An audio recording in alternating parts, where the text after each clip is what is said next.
Hello，大家好。咁今堂同大家講下皮革顏料嘅，咁啊英文啦就叫做 leather colorants 嘅呢個啦。咁另外一個英文名咧就叫 leather paint。咁兩個咧就一樣嘅嘢嚟嘅，冇分別嘅。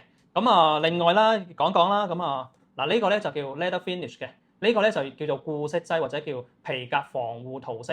咁呢個咧就要嚟做咩咧？保護呢啲顏料嘅。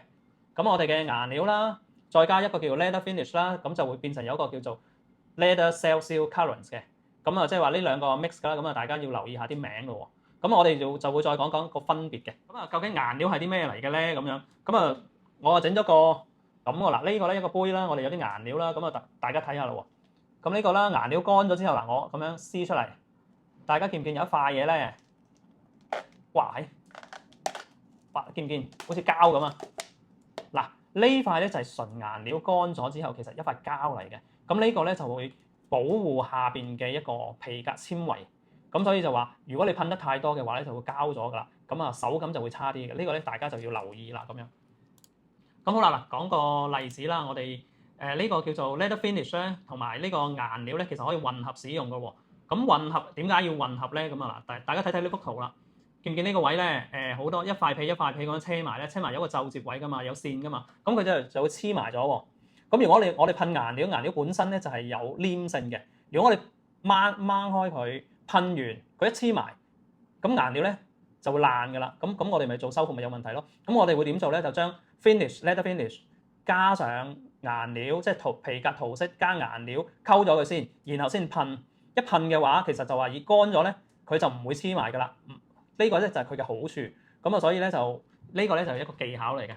咁啊，第二樣嘢咧就話我哋霧化咁樣噴咧，就可以保持手感嘅。咩意思咧？即係話嗱，例如呢個啦，我哋叫 self seal colorants 啦，兩溝咗之後咧，直接咧就噴落去手袋或者一個柔軟嘅一啲皮革嘅時候，咁樣咧，咁啊減少咗嗰陣層數，咁啊冇咁膠啦，咁你咪覺得柔軟咗咯，咁咪會手感好啲啦。咁呢個咧就係用喺手袋比較多嘅。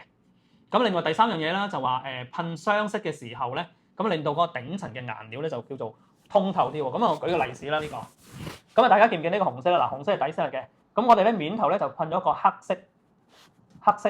咁啊，黑色係點樣咧？黑色嘅顏料溝咗一個叫 finish 5:1咁樣溝，咁啊噴落嚟，因為 finish 咧係通透噶嘛，通透咁你溝稀咗啲黑色嘅顏料。咁啊呢度噴咗之後，你見唔見啊？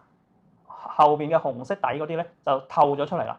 咁呢度咧形成咗一啲雙色嘅效果啦。咁所以就話 finish 同顏料兩溝咧有佢特定嘅一啲使用方法嘅。咁啊其實好好用嘅。咁啊大家可以多啲留意嘅。